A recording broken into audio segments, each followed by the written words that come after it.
Paz do Senhor a todos, pessoal. Que bom que você está aqui. Estamos com mais um Tome Nota e com uma lição abençoadíssima. Você que está acompanhando aí todos os Tome Notas, que tem a EBD e que tem a nossa revista, seja ela física ou digital, né? Hoje nós estamos na lição 6. Deus é nosso refúgio e fortaleza.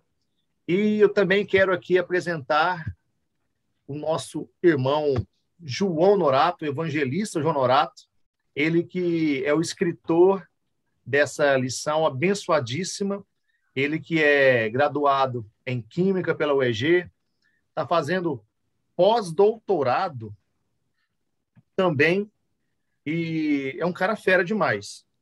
Fala aí, pós-doutorados em Biofísica na USP, tá aqui. E é um grande prazer tê-lo aqui com a gente, viu, João Norato? Deus abençoe.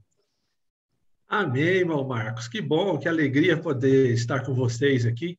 Como nós falávamos agora há pouco, eu sou comepeiro raiz. Desde de criança já ia no Comep. Sempre trabalhei no Comep. Quando tive a primeira oportunidade, ainda adolescente, né? E o Comep é um projeto, um congresso que mora no meu coração.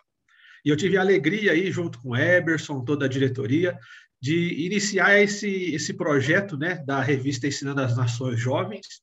E eu fico muito feliz e grato a Deus, né, por esse projeto hoje estar em andamento e ser uma ferramenta para abençoar tanta gente aí no Brasil inteiro. Então, estou muito satisfeito de poder estar aqui com vocês hoje, compartilhando um pouco aí dessa lição.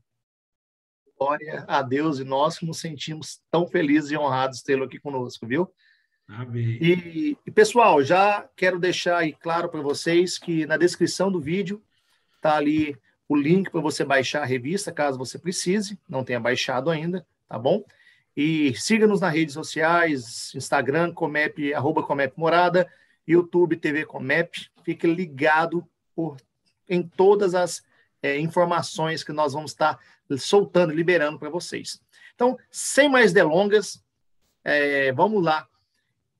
Meu irmão, a gente começa lendo aqui e vê que a lição baseada aqui no Salmo 46, que é um salmo que mexe muito com a gente e que é extraordinário. Todos, eu acho que se alguém ainda não leu, tem que ler e vai ler nessa lição. Explica para a gente o que quer dizer esse termo. Eu achei muito interessante, nem sei se eu vou pronunciar correto. Finger Joint e Cântico de Alamote, que está Alamote, isso. Explica para a gente isso. São dois termos que eu vi aqui logo na introdução e achei muito interessante. Explica isso aí para a gente. Amém. São duas questões que ninguém é obrigado a saber, né? Mas quando nós sabemos, enriquece bastante a nossa leitura. Quando nós falamos acerca de Salmo, a primeira coisa que nós fazemos quando nós vamos ler um livro da Bíblia, claro, primeiro é falar com Deus e pedir que o Espírito Santo nos guie, né? Porque ele aqui nos dá a interpretação para que nós apliquemos em nossas vidas. E tendo isso feito, outra coisa que nós fazemos é saber o tipo de gênero literário que nós estamos tratando. Se é um evangelho, se é uma escritura profética, se é um livro da lei e por aí vai. Nós sabemos que o livro de Salmos possui um gênero que é um dos gêneros mais comuns encontrados na Bíblia, que é o gênero literário de poesia, né? E nós encontramos vários tipos de poesia. Poesias que são orações, poesias que são súplicas, poesias que são cânticos, poesias que são liturgias que eram entoadas no culto do tempo daquela época. E quando nós falamos de poesia, a primeira coisa que vem à nossa mente é a poesia conforme a gente conhece, né? Aqui no Brasil, com todas as suas características, suas rimas, né? Mas quando nós falamos de Salmos como um livro poético, muitas pessoas podem se encontrar um pouco perdidas, né? Falando, cadê a poesia aqui? Onde está a rima? Porque para nós somos acostumados com a métrica, né? Minha terra tem palmeiras onde canta o sabiá. Rimou, né? As aves que aqui gorjeiam, não gorjeiam como lá. Combinou o negócio, né? Então, às vezes, a gente abre assim, poesia. Cadê a poesia dos Salmos? O que acontece? O que nós temos em mãos é uma tradução, né, lá do original, né, em hebraico, o hebraico antigo, para o português.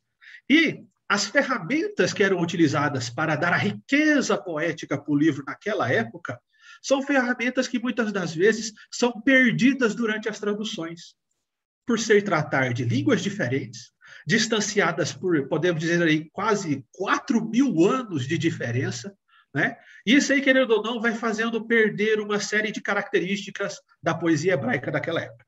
Mas tem algumas características que nós podemos achar muito bem, que fazem parte dessa característica hebraica, que nós podemos ver aqui nesse texto, tá? A poesia hebraica, ela utilizava uma série de figuras poéticas para se enriquecer o texto e tornar belo naquela época, que às vezes, quando nós fazemos a leitura rápida do texto, nos passa desapercebido, né? E o livro de Salmos, principalmente, ele usa uma figura que é muito abundante em todo ele, que é o paralelismo, tá? E nós vemos esse paralelismo para todo canto do livro de Salmos. E vários tipos de paralelismo, né? Nós temos, por exemplo, o paralelismo sinônimo. O que é o paralelismo sinônimo? Nesse paralelismo sinônimo, ele confirma uma ideia que ele já falou anteriormente. Por exemplo, Salmo 24, capítulo 24, versículo 1, diz: do Senhor é a terra e a sua plenitude. E ele confirma aquilo que ele está falando, dizendo: o mundo e aqueles que nele habitam. Ou seja, ele confirma a primeira parte. Aqui, nesse salmo, salmo de número 46, nós temos outro tipo de paralelismo presente, que é exatamente o paralelismo progressivo. Se nós vamos aqui para o versículo de número 1, ele fala: Deus é o nosso refúgio e fortaleza. E ele progride com essa ideia, com uma ferramenta poética, dizendo: socorro bem presente na angústia. Ele vai construindo, né, isso aí. E nós temos essa construção de ideia, não somente no capítulo 46, mas também construção de ideias entre capítulos, né? Daí, o finger joint, né, que essa não tem bem uma tradução muito específica, mas é tipo um entrelaçar de dedos, um cruzar, né, de ideias aqui nesse capítulo, onde ele usa uma ferramenta poética que se estende por 4 capítulos, entrelaçando, não rimas como no português, mas entrelaçando ideias. Por isso nós temos aqui, por exemplo, o Salmo 45 e 47, falando com Deus o salmista como se ele fosse uma realeza, e os Salmos 46 e 48, o salmista falando com Deus como ele fosse refúgio. Ele mescla realeza e refúgio ao longo desses 4 capítulos. E quando a gente faz aquela leitura bíblica, podemos dizer assim, de metas, hoje eu vou ler 5 capítulos, e passa, né, alisando tudo ali, às vezes sem prestar atenção, essas características nos passam batido, né? Mas é uma ferramenta da poesia hebraica. E também, uma das instruções que você vê no topo do Salmo 46, se sua Bíblia tem aquele cabeçalho, ele diz ao diretor de música dos filhos de Coré, ou Corá, um segundo alamote. Esse alamote tem diferentes interpretações. Alguns dizem que o termo alamote pode se referir, ele se vem do termo almar, do hebraico, né, que significa moça ou donzela. Isso pode se referir a 2 coisas. Primeiro, a se tratar um cântico que era cantado pelas mulheres, algo que a Bíblia não nos fala, né, mas por elas possuir a voz, né, soprano, né, ser uma referência em soprano, elas serem mais, ser o público-alvo para entoar esse salmo, ou então mesmo para instrumentos, né, mais agudos, né, que se aproximam dessa nota. Então, essa instrução é uma instrução que está presente em vários salmos, e é justamente quanto a essa questão, né, o cântico de alamote para os sopranos. Bom, e é interessante que, como você falou, às vezes a gente vê assim o Salmo e acha que é uma coisa aleatória, né? Eu tenho aprendido muito na nossa revista, mas não é algo aleatório. O povo de Israel, quando lia e cantava, na verdade, os Salmos, eles entendiam justamente o que quer dizer, né? Igual você comenta aqui, você fala que o Salmo 46, ele possivelmente foi entoado em meio a batalhas ferozes, né? Batalhas que aconteciam ali. Sim. Isso é muito importante também. O Salmo, como ele não traz uma introdução para nós, falando por que ele foi escrito ou quanto foi escrito, nós não temos indicações claras do contexto onde ele é feito. Por isso, a maioria das indicações que nós temos acerca dos salmos vem da tradição dos hebreus. Tá? Alguns rabinos muito antigos que, pela tradição passada entre os rabinos, né, diziam o salmo tal foi escrito em tal contexto, o que a Bíblia não nos diz. Mas, quando se trata do Salmo 46, na tradição dos judeus, nos diz exatamente isso que nós falamos aí na introdução da nossa lição, que esse salmo ele foi escrito provavelmente nos dias do rei Ezequias, logo após aquele caso do cerco de Senaqueribe, o rei da Síria, né? Quando Deus livra o povo de Israel daquele cerco onde que estava castigando o povo dele, matando todo o exército, né, dos assírios numa só noite, livrando o povo de Israel de uma batalha que não ia sobrar ninguém. Né? E isso aí vai ser muito importante mais na frente, quando nós formos interpretar esses versículos. E um outro detalhe que é bem importante, que agora eu queria te falar uma outra pergunta, né? Na leitura aqui da lição, a gente vê uma coisa que você colocou, que eu achei assim, bem incrível. O Salmo 46 ele é arranjado, dividido em 3 partes, não é isso? Por que isso Sim. ocorre? Explica um pouco mais sobre isso para a gente.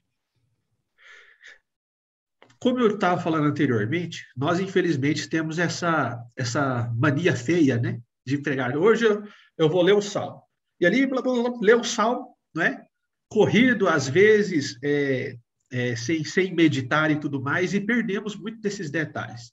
E o Salmo 46, ele possui exatamente uma divisão e instruções para a sua leitura que nos mostra que ele não é um salmo para ser lido na pressa, né?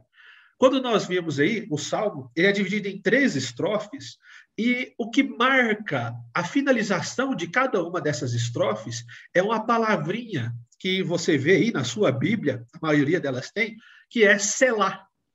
Selá. Eu, quando era criança, via isso, selá. Falei, meu Deus, o que é isso? Né?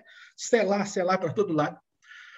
Selá, queridos irmãos, que faz essa divisão entre as 3 estrofes, era utilizado pelos músicos na época para mostrar um interlúdio entre as músicas. Uma pausa entre as estrofes, quando essa música era cantada, onde somente os instrumentos tocavam, ou também onde havia silêncio entre as estrofes. Mas isso é o quê? Só por beleza musical? Só para ficar bonito? Não, provavelmente não. Isso, queridos, é para que o povo meditasse naquilo que tinha acabado de ser lido, naquilo que tinha acabado de ser cantado. Tá? Por isso, a intenção desse selá e dessa pausa é para que o povo cante e medite, cante e pense, cante e veja o que Deus realmente quer falar ao seu coração. E, se tratando do Salmo 46, nós vamos ver que ele possui uma riqueza extraordinária.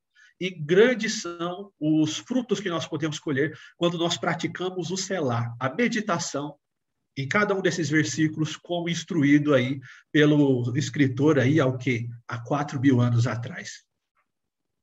Interessante que você falou sobre essa parte do selá. Quando a gente é criança, a gente vai ler o pastor, vamos ler o Salmo tal. Aí você vai ler lá no finalzinho, você fala, selá. Selá. A gente nem, tipo assim, se toca. O que quer dizer isso? Só acha algo diferente e engraçado o fato de estar ali, né? São detalhes, né, que às vezes a gente passa por cima. Parece que é algo assim... Parece que é algo que foi colocado ali sem querer, mas como a gente falou ali atrás, tudo tem um propósito. Quando a gente estuda, entende a fundo o que cada salmo ou que a palavra de Deus ela ensina e mostra, a gente começa a descobrir coisas que a gente lê ali o salmo, lê ali a passagem e a gente nunca tinha visto. Verdade. Muitos deixam o selá para o sei lá, né? Sei lá. Baseado nisso, né, a gente viu aqui você explicando que ele é dividido em 3 estrofes e que existe essa pausa entre cada estrofe justamente para que o povo pudesse meditar ali naquilo que estava sendo ministrado e cantado através do salmo. Quais os principais, se tratando ainda do Salmo 46, que é aqui, quais são os principais assim pontos que cada estrofe ela vem trazer? Porque se você for ler o Salmo 46, ele é um salmo muito lindo, já foi usado inclusive em músicas da nossa época, partes dele, né? Um rio cujas águas são...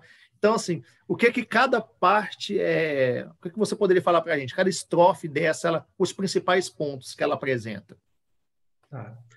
Essas 3 principais estrofes, como o irmão bem lembra, elas são divididas nos versículos de 1 a 3, depois de 4 a 7 e, por fim, finalizam nos versículos de 8 a 11. E cada um desses versículos vão ter grandes destaques que eu usei exatamente no tema de cada um dos tópicos dessa lição. Quando nós falamos dos versículos de 1 a 3, vamos puxar lá da nossa mente. Qual o possível contexto desse salmo? O povo de Israel, logo após ter sido livrado das mãos da Assíria, né, de uma derrota que seria terrível, que significaria o cativeiro, mas pela misericórdia e pela graça de Deus, não foi aquele momento, o momento de Deus para o cativeiro deles, mas sim um momento de libertação, um momento de livramento, né? E a partir disso, provavelmente, eles escrevem esse salmo, agradecendo a Deus pela grande libertação, né?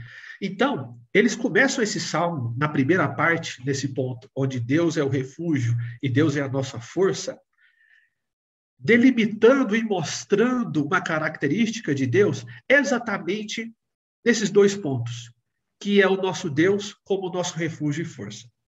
Né?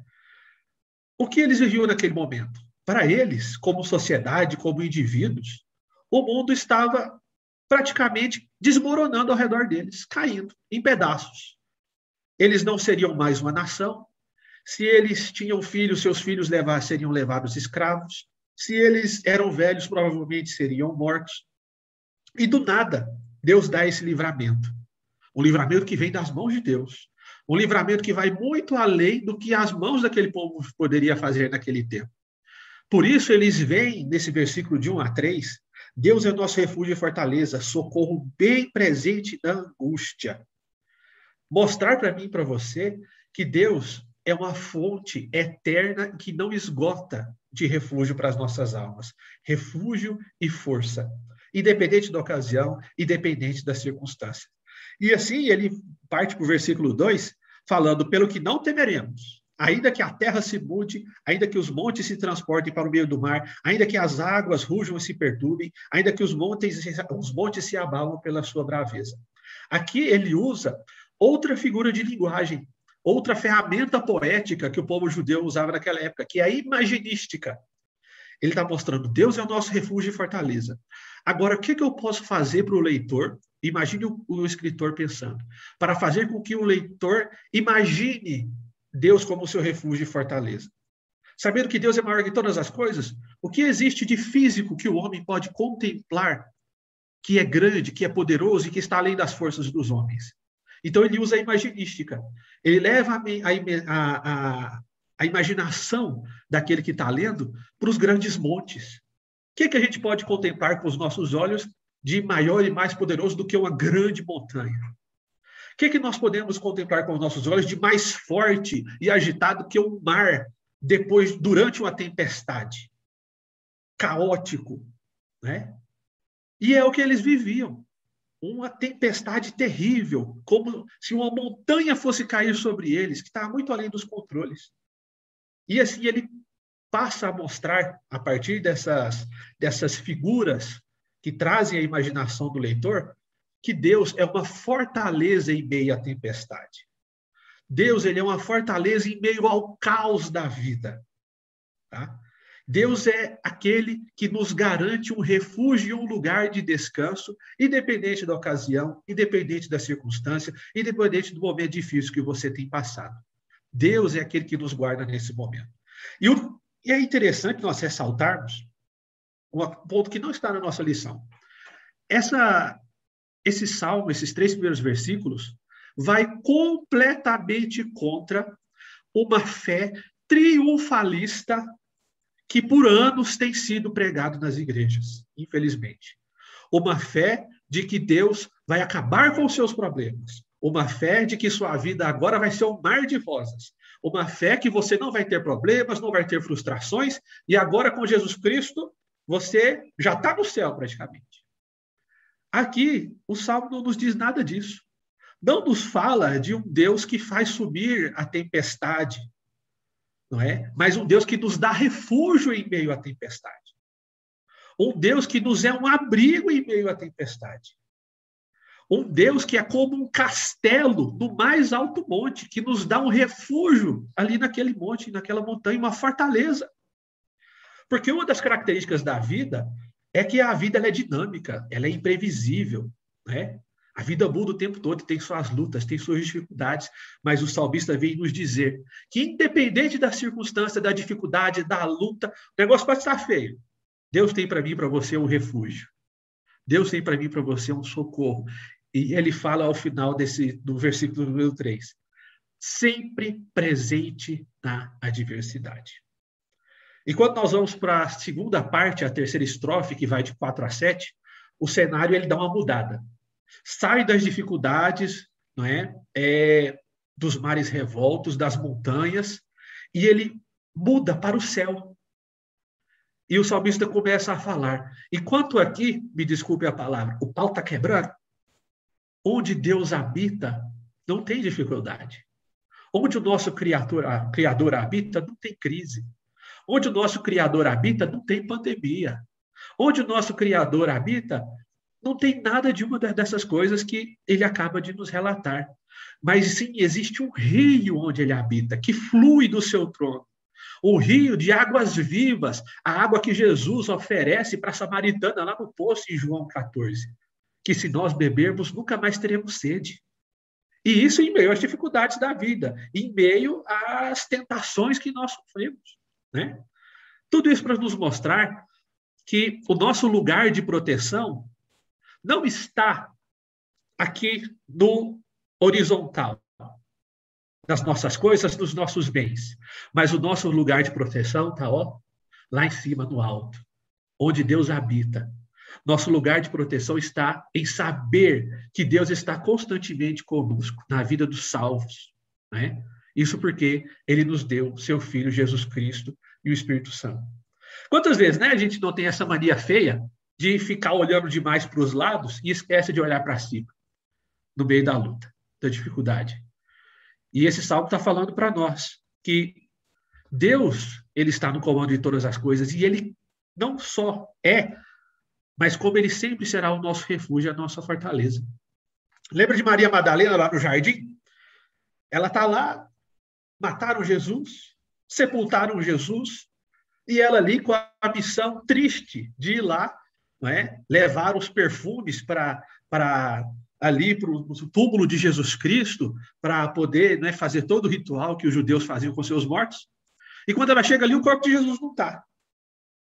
E naquele momento ela desespera, né? Meu Deus do céu, roubaram o corpo do meu mestre. Não era ela que estava andando com Jesus, que sabia de tudo o que aconteceria, que no terceiro dia ressuscitaria, mas esquece. De forma que ela sai lá fora, se depara com um homem que ela acha que é o jardineiro, e fala, você roubou o corpo de Jesus? Se foi você, devolve. Mas ela não sabia que era o próprio Jesus que estava do lado dela. Da mesma forma somos nós. Deus aqui nos chama a saber que ele sempre está conosco. Jesus promete que nunca vai nos abandonar. E o Salmo 46, ele reforça para mim, para você, que o cumprimento dessa promessa é real para nós que temos a Jesus Cristo e cremos um Deus que habita na sua cidade, que é eterno. E sabendo disso, ele parte para a última parte, mostrando Deus como nosso poder. E nesses últimos 4 versículos, ele tira o foco do céu e traz o foco para o aqui e agora novamente. E é uma coisa bastante diferente, porque olha para você ver. Vinde contemplar as obras do Senhor, que desolações tem feito na terra. Ele faz cessar a guerra até o fim, quebra o arco, corta a lança, queima os carros, joga ao fogo. Aquietai-vos e sabei que eu sou Deus. O que ele está dizendo aqui? Aquietai-vos e sabei que eu sou Deus. Quantas vezes a gente lê esse versículo em tom pacifista? Meu irmão, aquietai-vos e sabeis que eu sou Deus. Mas vamos ver o contexto. Olha o que ele diz antes. Que desolações o Senhor tem feito na terra. Ele faz cessar a guerra até o fim. Quebra o arco, corta a lança, queima os carros no fogo. Que cenário é esse que ele está descrevendo antes de nos dizer que aquietai-vos e sabei que eu sou Deus? É um cenário de fim de guerra. É um cenário de destruição. É um cenário de morte. É um cenário onde está tudo acabado. O povo está desesperado. Então, ele fala que não tem mais saída. Desespero total. O negócio está feio. E naquele momento ele diz, aquietai-vos. Você que está querendo aí pegar nas suas armas, você que está querendo aí tomar a controle da situação nas suas mãos e não confiar em Deus, você que está achando aí que a luta está tão difícil que parece que Deus não está te ouvindo, Deus não está te acompanhando, é que ele está falando, aquieta-te, calma, saiba que eu sou Deus e todo o controle, independente da situação. Pode estar feio, mas calma, eu sou seu Deus. Isso é o que ele nos chama para ler esse versículo como um tom reconfortante em meio à luta mais renhida, sabendo que o próprio Deus, em meio a essas lutas, nos chama a confiar plenamente nele. Tá? Tem lutas que são tão fortes, mas tão fortes, que às vezes não é a vontade de Deus que nós a lutemos. É a vontade de Deus que nós deixemos ele lutar por nós. Tá? Tem lutas que nós sabemos que vão muito além das nossas capacidades. Tem pecados que nós sabemos que nós não conseguimos controlar. Mas nós possuímos um Deus que nos dá um novo coração, o Espírito Santo, que nos faz um convite para que nós descansemos dele, repousemos nele, para que ele lute as nossas lutas. E que não nós precisemos nos turbar os nossos corações quando a batalha está tão renhida e terrível, mas antes descansemos nele. Né? É confiar nele, né, João? Em tudo, né? Sempre, sempre. Independente da situação, independente da circunstância. Esse é o chamado de Deus para nós. O negócio está feio, aquietai-vos e sabei que eu sou Deus. Esse é o chamado de Deus para nós. Então é isso, pessoal. Tenho certeza que você foi edificado demais nessa lição e espero que você reproduza isso que você aprendeu aqui através do nosso amado irmão evangelista João e você seja abençoado como eu fui aqui abençoado nessa gravação. Continue firme no Senhor, continue buscando. Deus abençoe cada um de vocês, que vocês possam ter uma ótima escola bíblica dominical. Lembrando que se você não baixou a revista, aqui embaixo está o link para você baixar, tá bom? E é isso. Ô, meu irmão João, manda um salve para a galera, se despede aí, nós estamos chegando ao final já. Amém. Queridos irmãos, que Deus em Cristo te abençoe. E o desafio que eu faço para você está aí na conclusão. Não só leia esse salmo, ore esse salmo. Guarde esse salmo no seu coração. E assim você vai ver quão grandes coisas Deus está fazendo e fará por você. Amém? Saudade de vocês todos, que Deus em Cristo os abençoe e espero revê-los em breve. Muito obrigado. Amém. Amém. Lembrando, galera, que outubro tem Comep, 9 a 12 de outubro tem Comep. Nos vemos lá, né? Como foi falado que o Comepeiro Raiz, com certeza, vamos ver lá, né, o evangelista João? Permitido Deus, estarei junto com vocês. Amém. Pessoal, Deus abençoe cada um de vocês. Valeu. Tchau. Paz do Senhor, queridos.